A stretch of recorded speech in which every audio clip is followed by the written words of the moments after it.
That would be the 4th time this year. Now, breaking news from 13 Action News. I was to the front door. I was talking to my stepdad, and I just started hearing these big pops, pop, pop, pop. There was probably 3 or 4.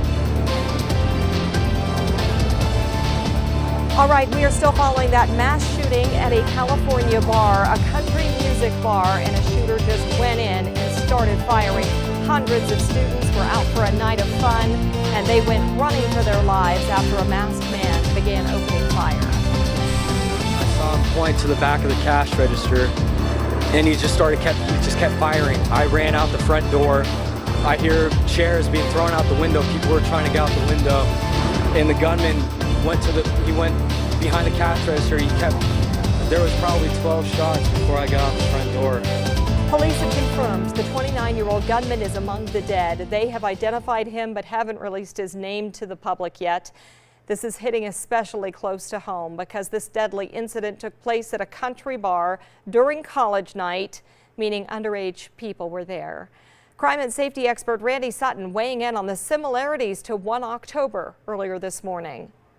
To see if there is some type of nexus, it needs to be looked at, but it may be more because of the fact that there was it was a soft target and that there was a large concentration of people, which is what makes of this a major target of opportunity for somebody who wants to perpetuate a mass shooting. So it may not be that the gunman intended to target country music fans because of what happened here, but Dana, sadly it does mean that some of the Route 91 survivors were there, and Marissa's going to talk about more on that in just a minute, but why don't you fill us in on exactly where this is? Yeah, because a lot of people actually here in Las Vegas come from California. I've already had a lot of comments of folks saying, hey, I used to hang out there, or I went to Pepperdine and I went to this bar. So I'm just going to push in. Down here's Los Angeles, and you can see kind of as we zoom in to the north and we push in, you'll see it's kind of a building with another building next to it, a big parking lot. This is the area where the bar is. It's right off the 101, and so that's the area that we're talking about for that bar that the shooting took place. Now, it started just before 11:30, and we don't know a motive yet. We don't know if it's terrorist related, but we do know that the gunman they have identified as a 29-year-old. Witnesses say that they did see a security guard get shot. The gunman threw in smoke grenades apparently and then continued to fire this .45 caliber, which they just revealed as well within the last half hour that it was a .45 caliber. Right now, police say at least 13 people were killed. The gunman is among the dead. And as Beth mentioned, it was a college country night. So many people were under 21. Believe you had to be 18 or older just to get inside the bar. And Marissa Kinniston joins us now in the studio with more from witnesses and some of the ties to the valley here. Marissa. Dana, this is eerie for a lot of us, a lot of similarities to the 1 October shooting. We are just now learning some of the survivors were also at last year's Route 91 Harvest Music Festival. The bar in Thousand Oaks is popular with country music fans, and according to the LA Times, some of the survivors of last night's shooting also survived the 1 October shooting. Now, it's hard to imagine these people having to go through this once, but now they're having to go through this all over again.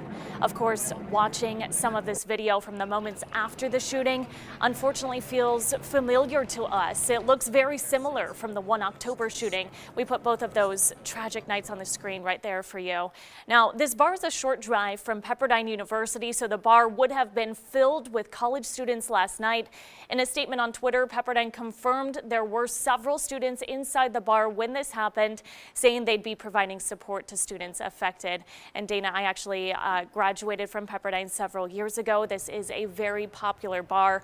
On Wednesdays, they have college night, so this is just tragic to see. Yeah, and I was looking at some video. They were showing our ABC affiliate, and it looked like there's line dancing there and a place that people go to not only drink, because you can be under 21, you said, like you mentioned, on Wednesdays, right? Yeah, so Wednesdays they actually have a college night. They let people in that are over 18 but under 21, just so that they can all hang out out together. Yeah, and a lot of parents showing up, obviously, to the scene this morning in a panic. Thank you, Marissa, for that perspective. Let's bring this up. This is the sergeant from Ventura Sheriff's Department that was killed. We showed you a little bit earlier the sheriff getting choked up when he had to announce this. A lot of people calling this man a hero this morning. There have been reports from witnesses saying that he jumped in to save and help and block as many people as he could when he did arrive to the scene. So very sad. He was apparently a 29-year veteran here with the Sheriff's Department.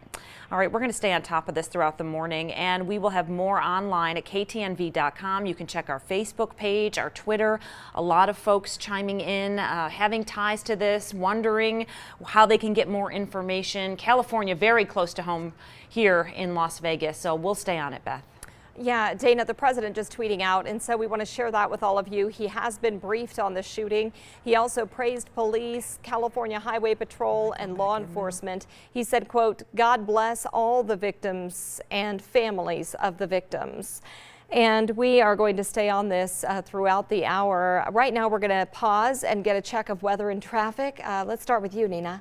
All right, Beth, it's been a busy morning so far, so I want to get right to it. We do have back-to-back crashes on the southbound 15, one in Flamingo, another one also, this one in Sahara. Both crashes all on the shoulder, though. There's still traffic southbound on the 15 slow right now, so you want to give yourself a few extra minutes as you head out the door. Also crash at Flamingo and Swenson, blocking the westbound lane of Flamingo, also northbound lane of Swenson this morning. We do have chopper out there, and this is a scene right here. It looks like we have the intersection blocked all the way through, and we have two vehicles involved in that crash. Now, we're going to monitor how long this intersection will be blocked. Also, I will give you alternate routes in the next few minutes, but for now, Justin has your weather. Nina, thanks very much. We have quite a bit of wind in the forecast on this Thursday. Coming in from the north, a cold front moved through last night, and steady breezes at 15 miles per hour through about 8 o'clock this morning. 9 o'clock through the rest of the day. Steady winds at 20 to 25 miles per hour. We'll see some gusts during that time frame of 35 miles per hour. So just get ready for some chilly breezes all Thursday long. That will impact our temperatures, keeping us in the 50s through mid-morning. High temperatures only running into the mid-60s this afternoon. Still just a couple minutes away from official sunrise here in town. 67 the high in Las Vegas, only 62 in Summerlin. Pahrump, your high 66. Temperatures tomorrow, as sunshine continues, again limited to the mid-60s. Beth and Dana, temperatures tonight will be about as cold as they have been since the middle of spring. We'll see which neighborhoods will be the coldest coming up in a second. Thank you so much, Justin. 2 people were seriously hurt on the FlyLink earlier this week, and that has a lot of you second-guessing even trying the only zip line on the Las Vegas Strip. We posted this story on our Facebook page with hundreds of you chiming in. Now, Caesars Entertainment says they're delaying the opening another month after it was set to open to the public tomorrow. Jason Creelman is speaking only to 13 Action News after he had to get 5 staples in his head. Jason went down the ride Superman style earlier this week when he says there was trouble at the end of the ride. I felt the air brake hit and it kind of jerked me back, and the next thing you know, my head went directly up. And then I reached back to the back of my head and there was some blood on my hand, and the next thing you know, there's just blood pouring down my face. Caesars Entertainment released a statement saying the incident happened after 3,000 incident-free rides. They also say riding headfirst is suspended for now, and the new grand opening is now being pushed back to December 6th. That's enough. That's enough. That's enough. Ask one of the other folks. That's enough. Pardon me, ma'am. Excuse me. That's enough. Mr. President, I have one other question, if I may ask, on the Russia investigation.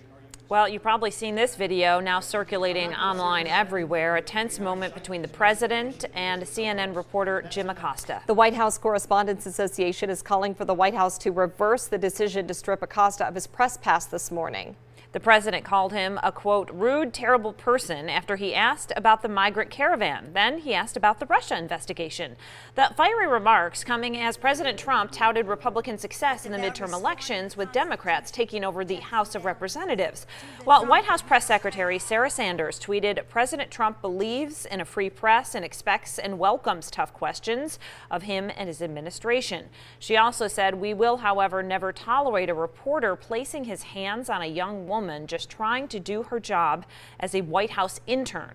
This conduct is absolutely unacceptable. In a statement, CNN said Acosta has the network's full support and that Sanders lied and cited an incident that never happened. Acosta says, I never laid my hands on her, but she's trying to grab the microphone from him and his arm's kind of up. And so he says, I didn't push her or, but she claims that's what happened. And so watch the video and judge for yourself. That's because right. There is video of it. That's right. right. So, all right, everyone has voted, but election night drama is still playing out this morning. Over 15 races remain unresolved. One of those races is in Arizona. That's where Martha McSally is currently leading Democratic challenger Kristen Sinema by less than 1 percentage point. In Georgia, gubernatorial candidate Stacey Abrams is refusing to accept Brian Kemp's victory declaration. She is considering legal action. And in Florida, they're still counting votes in Broward County, where only a razor-thin margin separates Senate candidates Rick Scott and Bill Nelson.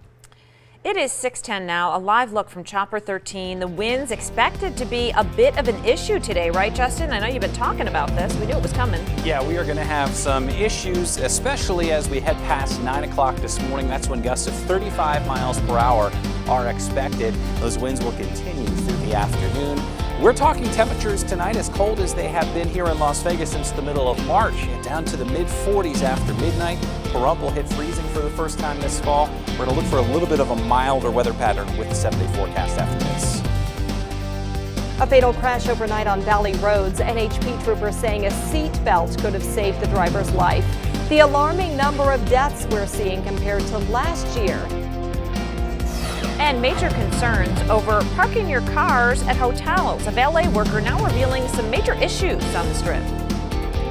And later we continue to help you stretch your dollar. Today it's all about getting the best deals on holiday gifts. Coming up at 6:30, making the most out of holiday spending.